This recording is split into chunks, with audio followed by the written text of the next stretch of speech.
Hello, everyone. We're just going to give everyone a couple of minutes to join the webinar. So we'll get started in about a minute or two.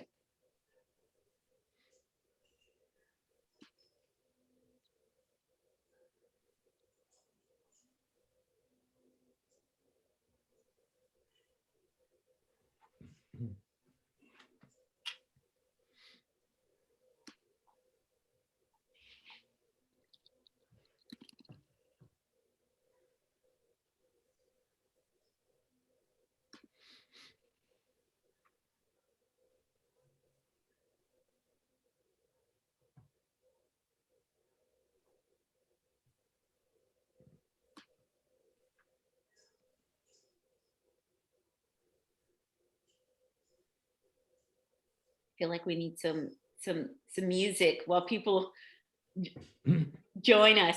I meant to start that, but next time we'll have some background music. But again, in case folks are just joining, we're just going to give everyone a minute or two.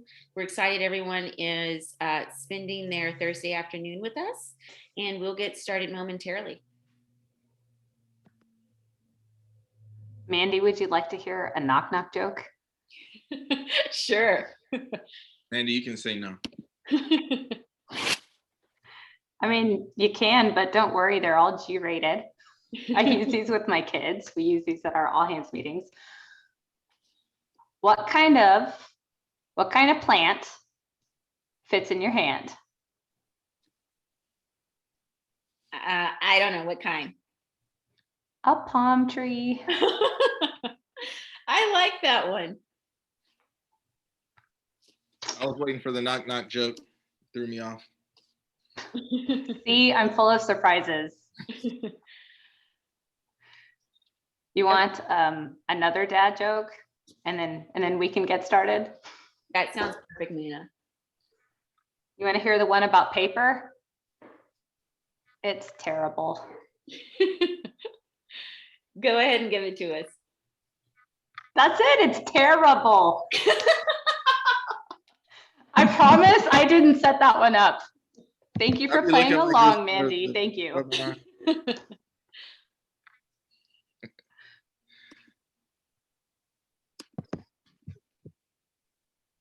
Okay, everyone, I still see some folks joining in. So we are giving folks a couple moments to log in, and then we'll get started off with introductions and go right into the panel. So thank you so much for joining us this afternoon.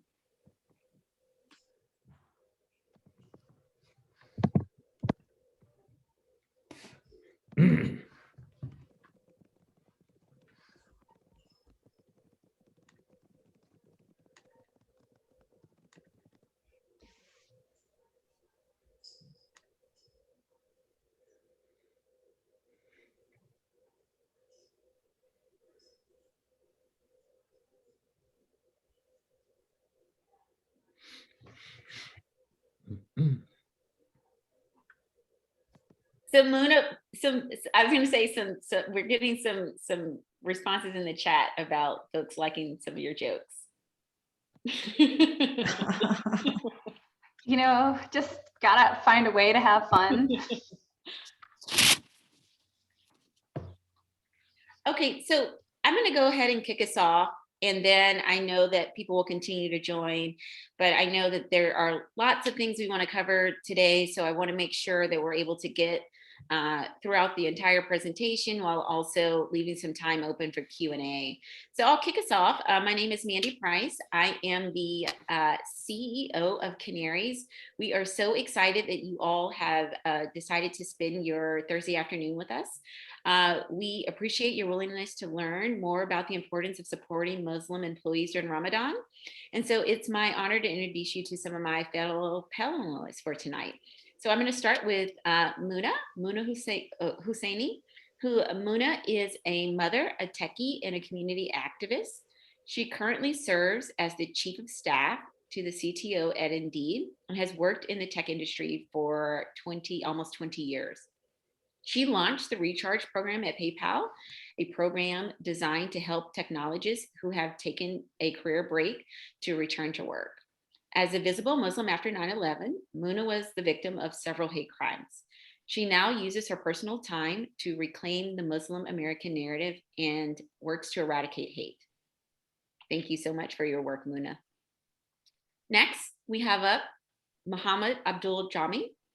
Muhammad is the Imam of the Masjid Al Salam in Dallas and has been a long-standing member of the community for more than 10 years and has served in many roles, including the treasurer, Sunday school teacher, and assistant to the imam.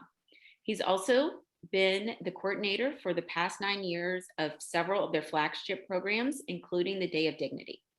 In 1999, he became the first recipient of a Bachelor's of Arts degree in Islamic Studies from the University of Texas at Austin. Professionally, he's also been a master teacher and currently serves in Dallas ISD as an instructional coach. He currently resides in Dallas, Texas with his wife and 3 children. Thank you so much for being with us today, Muhammad. Thank you for having me. And last but not least, we have Matthew Mengerik. Matthew is a charismatic, results-driven technology leader with clarity of vision, deep conviction, and broad-based technology expertise. He excels at delivering solutions, driving product innovation, and motivating others to win. He is a passionate, intuitive, and mentor of choice to technologists at every level. Matthew has over 20 years plus experience driving technology functions and solutions from startups to complex global 500 companies. We are really excited to have you with us today as well, Matthew. Thank you so much. I think you just called me old. So we are going to kick it off to Muhammad to talk about some of the important and the 5 pillars of Islam. So Muhammad, I'm going to kick it over to you. Sure, no problem. So we'll just start off with what is Ramadan? Since this is what's coming up, this is what everyone's talking about. This is the 9th month of the Muslim calendar, the Islamic calendar. It's special because the initial revelation of the Quran took place in this month. In the Quran, Muslims are instructed to observe a fast every Ramadan, and that consists of abstaining from all food and drink and sexual relations from pre-dawn until sunset on a daily basis for 29 to 30 consecutive days. So the idea is you're denying your physical appetites in exchange for feeding yourself spiritually. This fast was identified by the Prophet Muhammad, peace and blessings be upon him, as one of the 5 pillars of Islam, to go along with the testimony of faith, which is just bear witnessing that there is only one God and that the Prophet Muhammad is in fact his messenger, goes along with stopping and making 5 ritual prayers every single day. It goes along with annually paying 2.5% of your wealth towards the poor. And the final one is, if you can, once in your lifetime, to make the pilgrimage to Mecca, which many of us have seen footage or pictures of it, where you have, in a normal year, millions of Muslims converge on this tiny little desert town to perform different religious rites. So yeah, in short, it's a big deal, Ramadan that is, for Muslims. Go ahead and hit the next slide. So we're talking about key dates here. When is it this year? So I could say it depends on who you ask, but I'll say I don't want to make this too long of a discussion. So simply put, the start of Ramadan is based on the visual sighting of the crescent moon.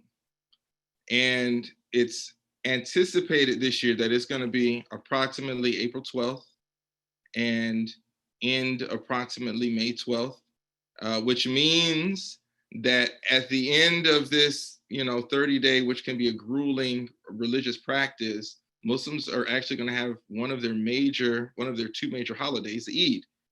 And that's generally 3 days extended after Ramadan. So if it ends on the 12th, then those next 3 days, you might have Muslim employees taking their paid time off. celebrating that they completed a successful month of Ramadan. One of the interesting features about this month is because it's based on a lunar calendar, right? It only has, compared to the Gregorian calendar, it only has 354 days or so. And so every year it has an effect of kind of coming in earlier by about 11 days or so. And so it goes through all these different seasons. So if you've been Muslim for a while, you've seen Ramadan in the winter, you've seen it in the fall, you've seen it in the summer. For me, it's coming back around to the winter.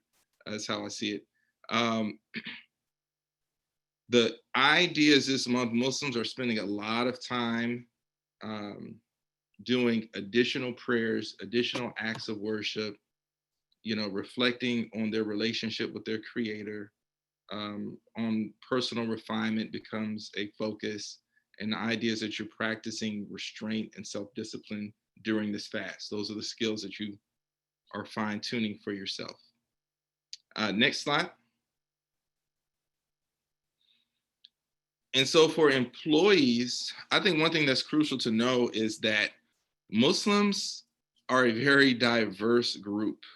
As the panel here suggests, there's 1.8 billion Muslims in the world. Nearly 1 out of 4 people on this planet identify as a Muslim. There is not a particular way that Muslims look, although there are oftentimes tell features or characteristics or dress. You also do have other people getting confused with Muslims who are not. But we're a very large group that spans the entire globe. Most Muslims are concentrated, or the largest group of Muslims, I should say, is concentrated in Asia. Common misconception is that most Muslims are Arab.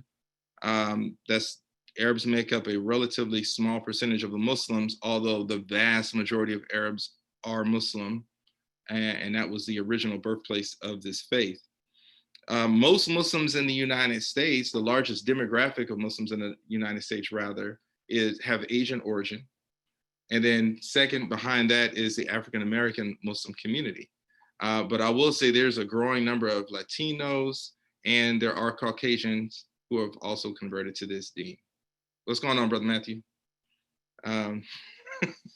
There's a couple of us. Yeah, right. I know all of you. But the bottom line, I guess, is just recognize that there's diversity in the faith. You might have coworkers or employees that you don't realize they're Muslim. They don't wear it on their sleeve because, like I said, there's not necessarily a look to it or an accent to it. And then Muslims also are diverse in terms of what they put into Ramadan. Some Muslims go 100% hardcore. Some try to do just the minimum requirements and take it easy. And so that diversity of practice, will be seen. Some Muslims might want to keep their faith, out of their, professional discussion and not want to bring it up, while others might want you to know, hey, I'm going through some things this month. So just be mindful of that, that if you have Muslim employees, there's a range of ways that they can experience this month of Ramadan. And we can go to the next slide. Okay, I think this is where I take over a little bit. Yeah, this is you. So I think Muhammad did a great job of talking about what is fasting on the level of the formula. I think that the thing that I would call out is that beyond the physical, which is the restraint from food and these other things, there's also a call to action, which is that we should moderate our anger, our temper, our foul language, that we should focus on our manners and what's called adab as well during this period of time. The other one is to whom does this apply? There's a lot of people who are diabetic or who are on medication that they have to take during the day. And if they're ingesting medication, then that would break their fast. And it's important to note that people who are pregnant, youth, people who are sick or frail are not obliged to fast. And there's other ways that they can participate. And oftentimes that's by donating food to the poor during this period of time and feeding the poor. So it's important to note that if you find a Muslim who isn't fasting, you shouldn't look at that as a condemnation of faith or anything. There's lots of reasons why they may or may not be fasting during the Ramadan. Next. So, I think beyond everything else, this is a great conversation. And I think a lot of people feel awkward asking questions. And, we kicked it off with a few here that are frequently asked. But mostly I just wanted to call out that the best thing you can do in a professional environment is create a safe environment for conversation. And let me just remind everyone that in the American context, post 9/11, and in many European countries, it is extremely taboo to be Muslim, and especially practicing. There's a lot of social events where there's alcohol and drinking, and there's an oddity and a sense of not fitting in and not being able to be your authentic self within Islamic practice within a Western context. And so, again, by asking questions, by increasing the dialogue, you're making it safe for people to be their authentic selves. So just a few of the questions, can you drink water or coffee or tea? No, and people oftentimes freak out about that. And the way that manifests itself professionally is if you're on a Zoom call, you might hear people coughing and trying to get past a frog in their throat, and they can't do so with water. You can brush your teeth, and if you accidentally break your fast, we call that Allah feeding you, and that doesn't break your fast. Another one that's just all the time is people feeling guilty, going, "Oh my God, I forgot you can't eat," and they stop eating their dinner. And for the majority of us, we are in a family context at some point during Ramadan, and especially the little kids love to try to shove stuff in your mouth, and they're eating in front of you all the time. So that's just not a problem. And then, do people, like there's the whole people gain weight during Ramadan, and this is not really the intended practice. I myself am terrible at it, and I usually gain 5 pounds. But what you're supposed to do is only eat 1/3 food, 1/3 water, and 1/3 air. And it is a time of constraint. And is it hard? Is a question that comes up. For me, like it's extraordinarily difficult. And I fast Ramadan because I have to. That's a requirement. I don't enjoy it. I have friends who quite literally will cry on the last day of Ramadan and lament the loss of the blessed month. And so every Muslim is different. And again, as Muhammad mentioned, there's over 1 billion of us, and each person has a different experience. Next. So just walking through a typical day. Next slide. There's the day and the night.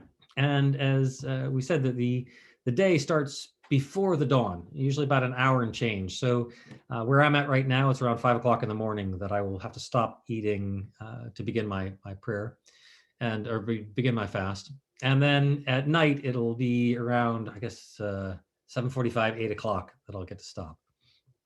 So, if you look at a day, it's like everybody else's day. You get up, you take the kids to school. If you've got a family, if you're working, you rush to work. And the mundane is just harder. And the pattern that I see for a lot of people is that in the morning there's a little bit of an alert. You're still fresh from the meal that you had earlier in the day, and then 3 o'clock when that witching hour hits for most people, where you'd have a cup of coffee to pick you up. That's where you'll see a lot of a slump. And so talk to your employees, talk to your coworkers. Ask them whether or not they need to do more meetings that are earlier in the morning, or for some people, they prefer it after they break the fast. So maybe they want to do evening meetings. But just be cognizant that the exhaustion comes as the water sort of dissipates from your body. Next. So then, if you look at prayer times, this is something which, is every day. So, people will pray 5 times a day if you're a Sunni, 3 times a day, often if you're Shi'i, and you're combining the prayers.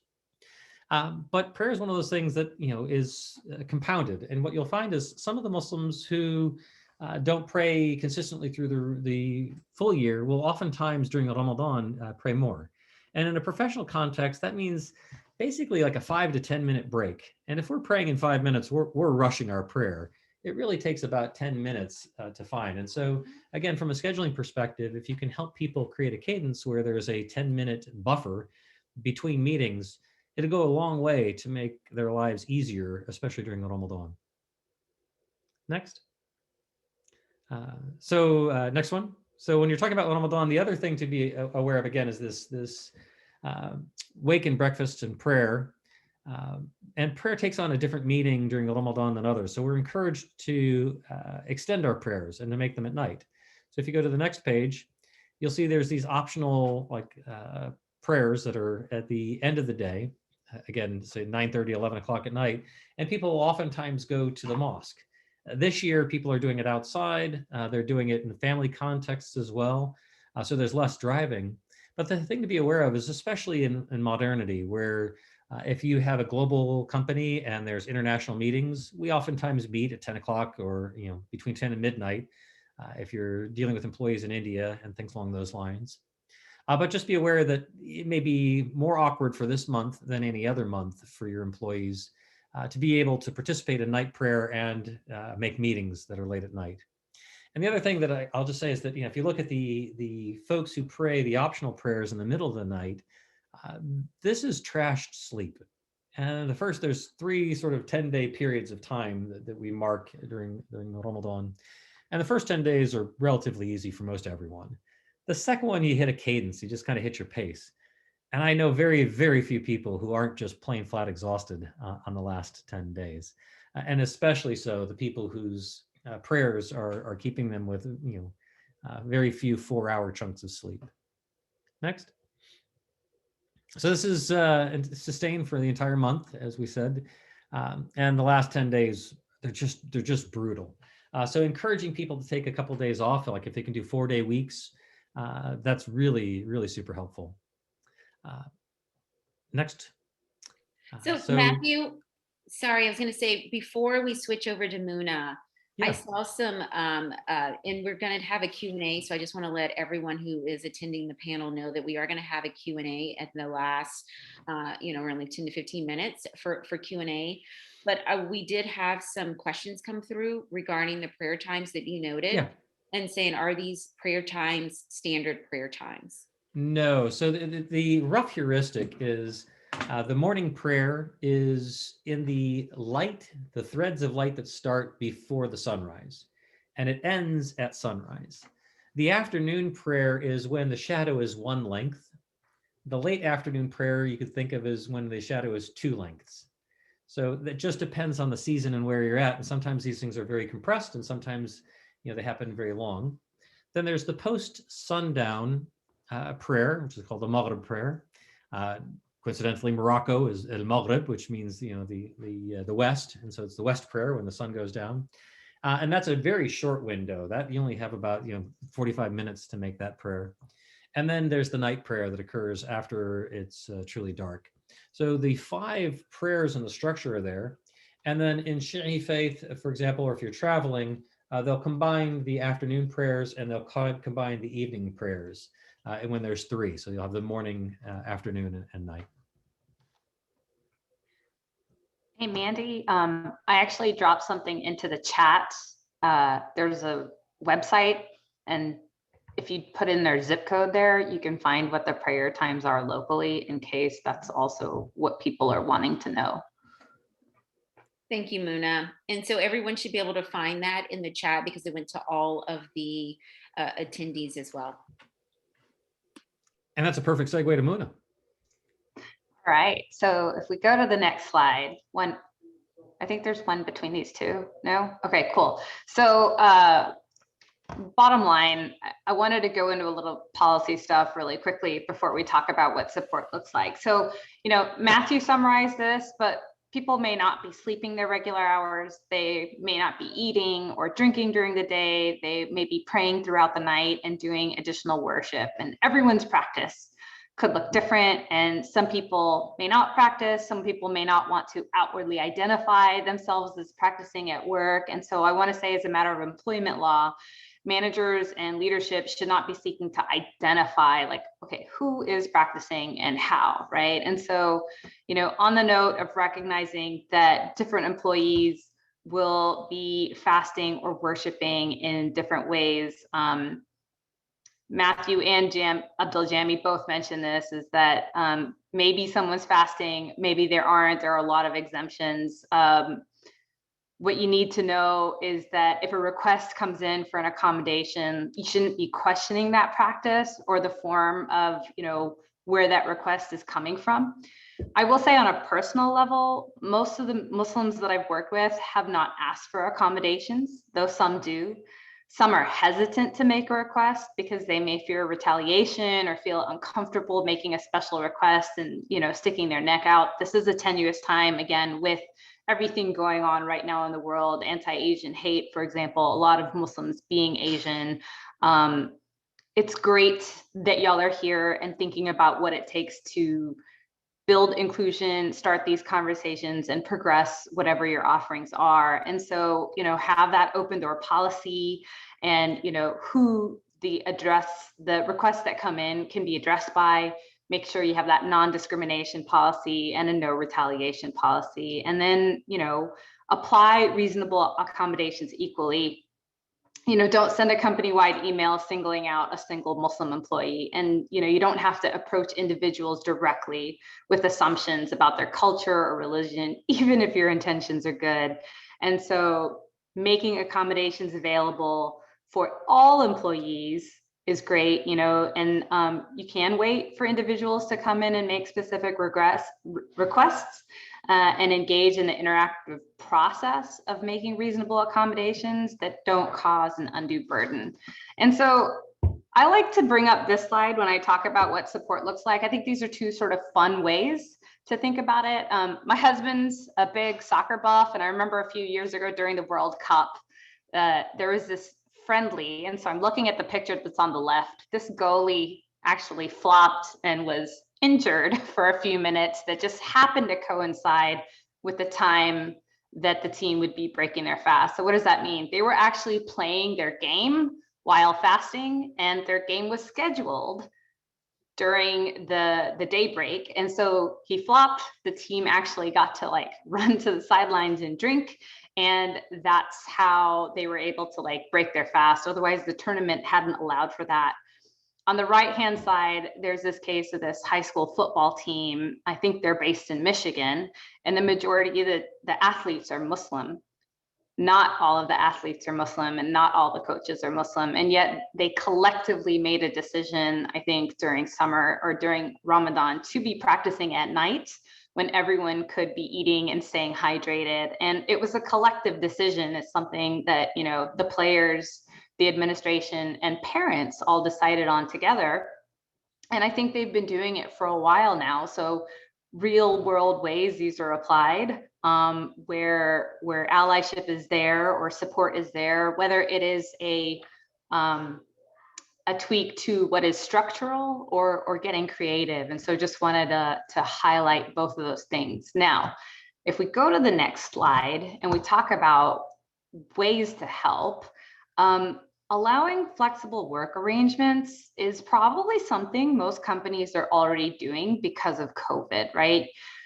You may have the ability to have employees work from home or shift their availability or whatever it is. Some of this problem solving has already been done, but now that you know a little bit more about what Muslim employees are dealing with, how can you do better, right? How can you set specific times to support what their work schedule looks like? And you may have different kind of employees, exempt employees, people on different schedules, right? And so how do you adjust, and how can things be modified so that you can still have the same desired business results?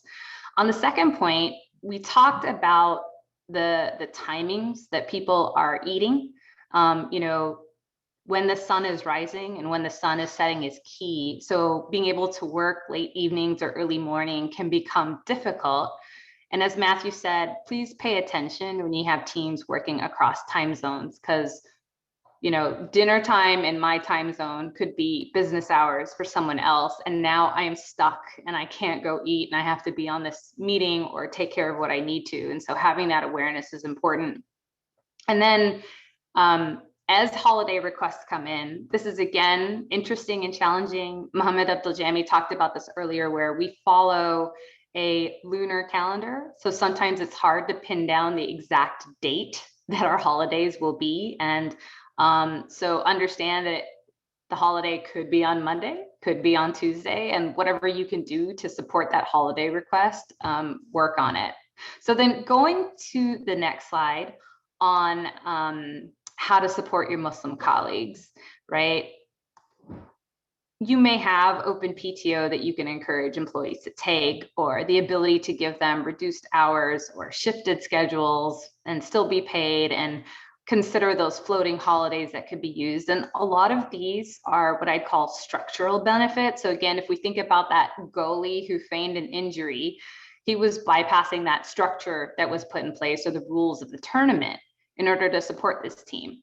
Ideally, that game wouldn't have even been scheduled at that time so that the team could play after they were done breaking their fast. So in the case of a workplace, just consider what your formal benefit structure is and how those things can be shifted and support the needs of these employees. And I'll give you one example that is creative and yet looks at the structured benefits we have. Is when I was working at PayPal, I do remember there was an employee who suggested, well, hey, like, what if I want to donate my vacation to other colleagues who need it? Now, in this instance, it was, for anyone who needs it, not just a Muslim employee, but like this was an employee making the suggestion. And so there are ways to even be creative inside your structured benefits. So then if we go to the next slide around engagement and allyship, of course, those things can come in many forms, and some of your Muslim employees may be asking for accommodations and others may not, but it's still great for all of your employees to be seen and feel like they belong. And so if you don't have employee resource groups, please consider starting them. Now, if you do have them, consider if they allow for faith and spirituality or that sort of community focus. And you don't have to have specifically an employee resource group that's focused on faith. I know like at Twilio, they have a group called Skittles, and different people of different backgrounds come together, and it's a space where they can collectively share, right? And so it doesn't have to be a specifically faith-based employee resource group that allows for that. But it is a great forum. I know that across different companies, they have held in-person info sessions on Ramadan, or an on-site iftar or breaking of the fast, putting together gift bags to celebrate the first day of Ramadan. And actually at companies that have on-site cafeterias, like different culturally themed foods, the same way you might have everything green in your cafeteria on St. Patrick's Day, like finding things that are culturally appropriate for that timing and bringing those things in your menu can make a difference. And, for most of us, we've been in this COVID work from home situation over a year now. So I'm sure folks have figured out how to do virtual sessions. I know that recently at my own company, our Jewish affinity group did a challah bread bake that we all got to participate in. And so there are so many ways to be sharing culture and opening up dialogue and having those conversations. And those conversations matter, like this one. Maybe some folks are starting with education or building understanding that ultimately leads to exchange. And, groups can be doing volunteering together, and there's always opportunities to provide feedback and learn. And, bottom line, I guess the thing I'll say is that each company is different. Each company is at a different place in the journey. But the important thing is that you're moving the conversation forward for your own respective teams and organizations. And by the way, a lot of these practices and things that we're sharing about would definitely benefit Muslims. But the great thing when you move the ball forward as it pertains to diversity, equity, inclusion, is that these practices will end up benefiting all of your employees because they're just great best practices. And so with that, I think we're at the end of the session, right, Mandy? That's right. So we're going to open it up for Q&A. Thank you so much, Muna, Matthew, and Mohammed. We are going to open it up for Q&A. So I've seen a couple of comments already come through. the chat. Again, please feel free to put some additional questions that you may have in the Q&A section. If you are uncomfortable putting them in the chat, the Q&A will allow you to stay anonymous. And so we will start building the questions, and please keep them coming. So one of the questions that I've seen so far come through is around how to support employees that may not be working from home, right? A lot of us have the benefit to work remotely during this time, but some employees are still having to show up in the workplace and have essential roles, or teachers, or so forth. So what are some things that can be done for employees that are not able to work remotely, so that they can employers can offer them the best support? Anybody want to take that? Should I jump in? Go for it.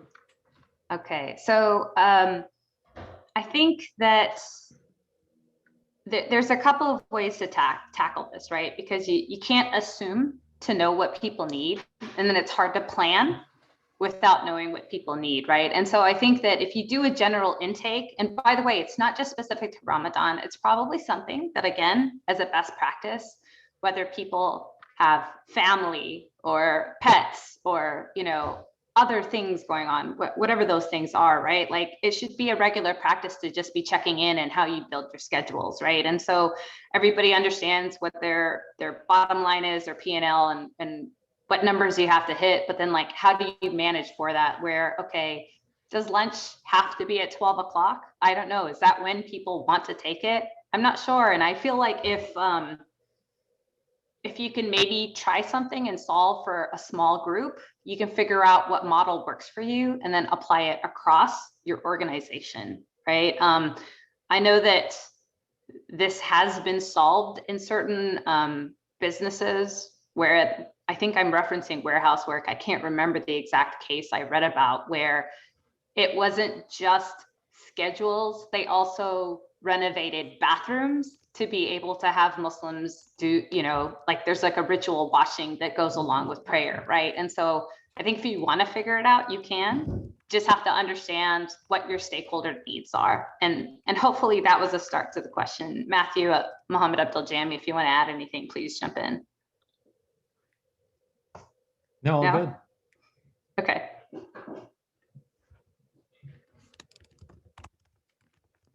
Okay, wonderful. So I saw another question around someone saying that they want to learn more about Muslim culture and how to learn to support Muslims. And so don't know if you guys have any ideas. The question said that they don't have any Muslims in their social circle, sorry, but they would love to learn much more so that they could be a better ally.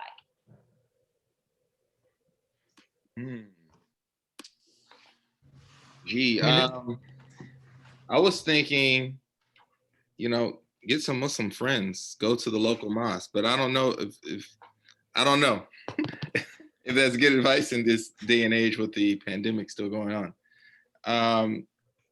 So then in the absence of that, another good thing to do is, you know, I would get on Amazon and look up some books, you know, invest in just, you know, reading some short introductory books.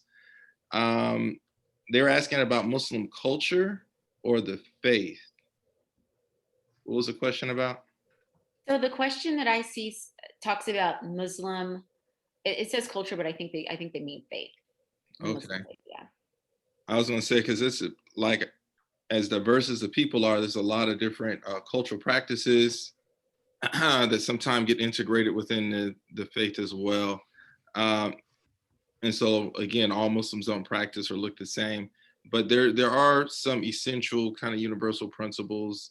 And what I can do is I can maybe put some reading material if the person's interested in reading, or even maybe a link to some videos that they can watch that I would recommend that are really kind of basic about the Islamic faith and go into a little bit more detail than I did. Yeah. One thing I'll add on here is that as people feel like they're staying home and maybe not venturing out in the world, I love the option of books, but Another thing that's really accessible is Twitter. And whether it is learning about the Muslim culture or Black Lives Matter, for example, finding someone that is a credible source in their own movement and following that person is important versus just Googling anyone who calls themselves an expert. And so this is something that if you just search on specific hashtags and you start following and noticing, and notice where people who are Muslim are following this person a lot and they have a big following, you'll find someone who has credibility. And, you know, as Muhammad Abdul Jami said, there are lots of different sects, if you will, and groups. And so like, I can see about sharing some folks, right? But like, there's a spectrum. So, you know, also see, I think there are a lot of interfaith organizations around, and those are also good places to start and find leaders who are open to this kind of exchange, if you will. Hopefully that helps.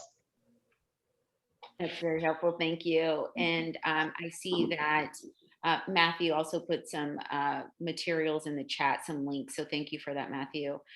There are a couple of other questions that I wanted to bring to the panel as well. And please, if you continue to have questions, we love the questions. That's what we're here for. We want to make sure that we can answer questions you have and ensure that we're providing the best resource to your employees as possible so we can support the employees. And so another question that I see here is, you all have mentioned some differences between Sunni and Shia Muslims in observing Ramadan. Are there other differences that employers should be aware of? I mean, there's certainly different holiday schedules. So there are different events that are more important in each denomination. But the major holidays and the major tenets are quite similar. And from a professional context, the pluralism that exists both within the Shi'i context as well as the Sunni context, I don't think there's enough differentiation between those two professionally that is greater than the differences that exist, you know, even within Sunniism or within Shi'ism. Yeah, I don't have more to add on that, but that's also just because I'm Sunni and I don't know enough to answer. I don't think the difference would be noticeable to a non-Muslim. So there's also another question. Well, a couple more questions. Do children of Muslim faith also observe fasting? And so at what age does this typically begin? Yes. Yes. This is when we save on groceries and snacks. So there's debate on this one. Like young children, some people like myself will believe that it's not good for young children to fast and to stay away from water for such a significant time or calories. And so there is like the age of maturity, which is deliberated upon. But like, you know, for example, we're not going to starve a 5-year-old. And some people feel like there's like child cruelty that's involved. And I should say that in some cases, you know, with many puritanical divisions within all faiths, you will see some bad behaviors like that. And so that's something just to be sensitive to as well. That the grim stories that you may hear from time to time of starving children is, I think, again, puritanical extreme positions, but not core to the faith. Yeah, usually if children have not reached puberty yet, their participation in Ramadan is like other good deeds, like making sure you're fasting and being nice and things like this, reading your Quran or something like this. Or if they're going to fast, it's like a partial fast. So like you fast from lunch to dinner. So you cut out that afternoon snack, you know, and juices and things like this. You fast like half the day. Yeah. For like the older kids who are close to puberty, 10, 11-year-olds maybe. Yeah. Yeah, I remember being younger and just super excited to fast, like 5, 6, right? Like just, it was such an exciting time when I was younger, and of course couldn't make it. And there are very fond stories my brother likes to tell every year about me being found in my room with so many Fruit Loops in my mouth that I couldn't even close it when I got caught. And so, you know, I could tell more stories, but I think I've hit my quota of like bad jokes and stories for this call. No, Muna, we love your jokes and your stories, so keep them coming. I am seeing a couple more questions, and so I please keep them coming. But there is a question around EEOC and whether certain accommodations have to be provided, and saying how do Muslim employees request accommodations? So I have a few thoughts on that just based off the work we do, but we'll open it up as well if one of you all want to take a stab at answering that, and then I can chime in on the back. I say go ahead, Mandy. I would have passed that to Samina if she was here. Okay. So yeah, the law does require you to reasonably accommodate an employee's religious beliefs or practices, unless doing so would cause more than minimum burden to the operations, right? So there's the standard. But reasonable accommodations do include having flexible scheduling, voluntary shifts and substitution of jobs, reassigning people's jobs, and making other modifications to the workplace. So I do think that you should request these flexible work arrangements and modifications to your job, to HR or the chief diversity officer or whoever is the typical person that you would go to for these types of requests, because it is something that your employer should be providing, because it's not a burden on their operations or practice within their organization. Yeah.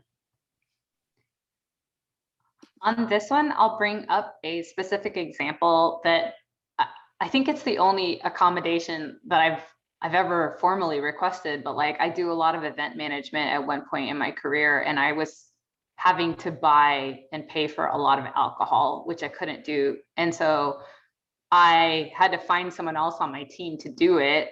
And it's cool, like we were able to do that, but not everyone has that sort of dynamic. And other folks may have colleagues who resent being asked to pick something up for a teammate. And so I do think it is good for employees to be able to go through formal channels to be able to like manage for that without being faced with any retaliation, right? Like for me, that was a simple fix. For someone who's in the airline industry and walking up the aisle and pouring alcohol, like maybe a different conversation, right? And so like that problem solving needs to be there.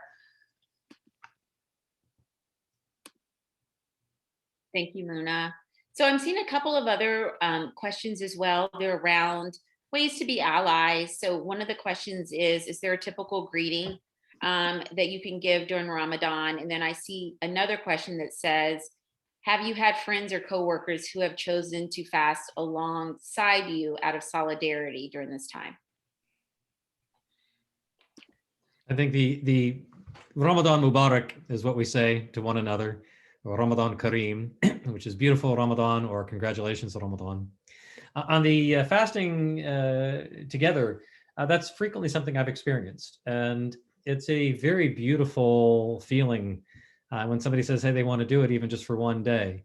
And so if you have the capability of doing it, especially if you're an executive within a company, it's a very, very powerful statement. And the other thing too, is you'll really come to appreciate the feeling states that you'll experience during that day, but also just the challenges of, like, again, afternoon meetings and trying to keep that alert state while struggling with water.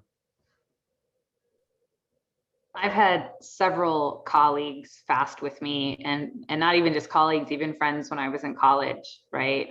Fast with me to feel like what it's like. And while we're on the topic, I've even had friends like try wearing a scarf for a day, which, you know, doing it with me, I think is a really great experience for them, because the intention is to learn and build empathy. And so I think the only caution I would say is please be aware of your own health and your own limitations in doing this, because everybody's situation is different. But I do believe it's a great experience if you're willing to try it.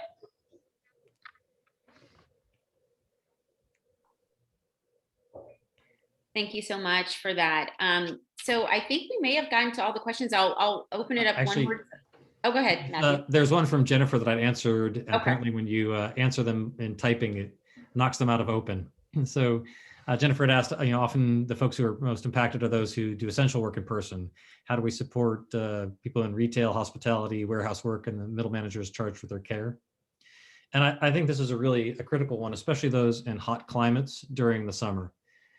There's tons of reports every year of people who pass out from heat stroke and exhaustion because they have outdoor work, and especially people who are a bit older and impoverished.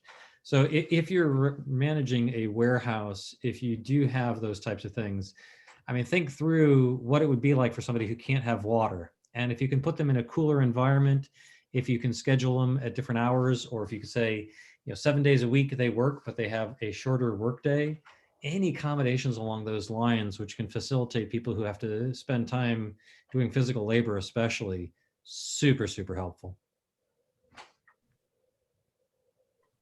Matthew, thank you so much. Great, great tips. So one last call for questions before we round out the panel. So while we give folks a couple moments, I wanted to see Muna, Muhammad, and Matthew, if there are any lasting words or points you want people to take away. And then if we don't have any other questions, I'll close this out. I'll add one thing I was thinking about after reading this question from Jordan around the use of the terms Islam and Muslim. I want to just call out the pronunciation on both of those, Islam and Muslim, because that's how we say those terms, and that's how I would appreciate. And I think this is pretty common. I think most Muslim people feel this way, but I can't speak for all 1 billion of us. But I just wanted to call out those pronunciations, because in case you didn't know, now you know. But when do I say Muslim and when do I say Islam? A Muslim is the name of the person practicing the faith, and Islam is the faith. And as Matthew wrote here, it's like Christian and Christianity. Muslim is like Christian, and Islam is like Christianity. And I wish I had a slide to put them together, but you wrote it very nicely, Matthew. Thank you. Islam, Muslim. Good. I think one of the things that I would just add is that Islam is a non-proselytizing faith. And so most Muslims aren't raised to proffer information about the religion. And so you'll find that there's an awkwardness. And again, the fear factor, I'll just remind us that the fear factor for most people talking about practicing Islam is still really, really high. And it's on people's minds, especially when there's a power disparity. So people who are more junior in the organization are far more terrified of career-limiting moves by exposing themselves than perhaps people who are more senior. And so I think just giving that due consideration and remembering that when people can be their authentic selves, you have far more dedicated and productive employees.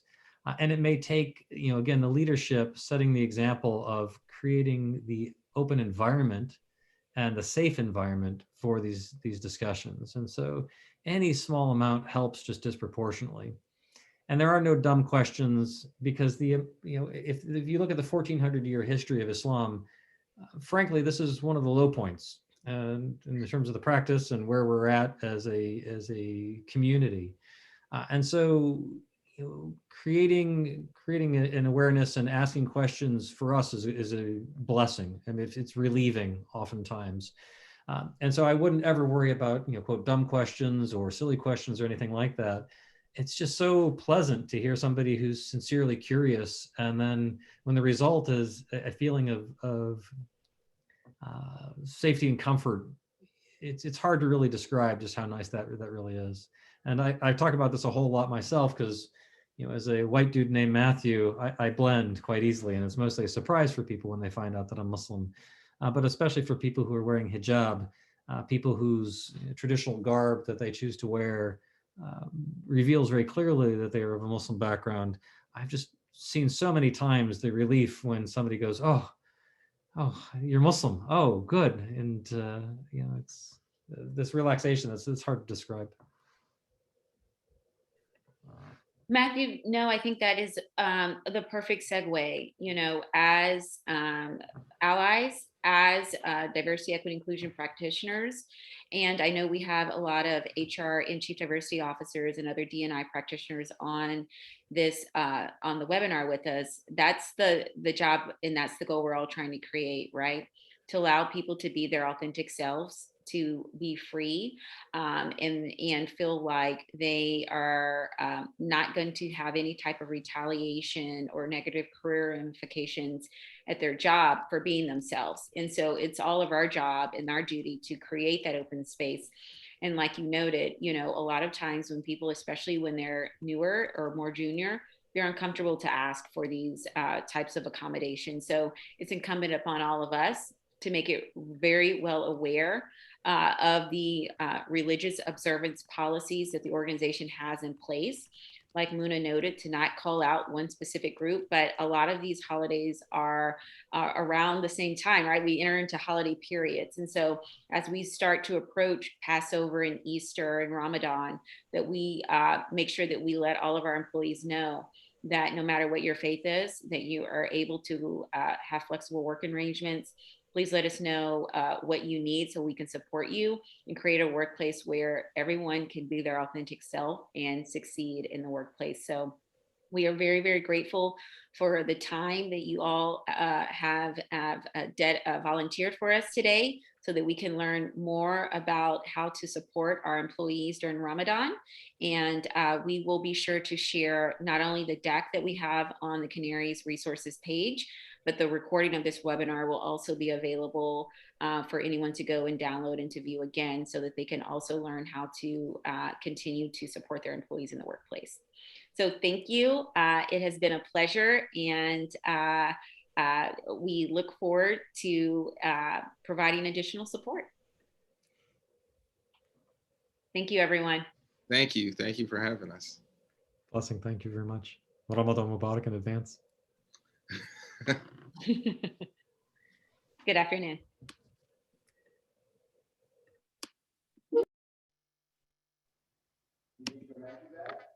Still on?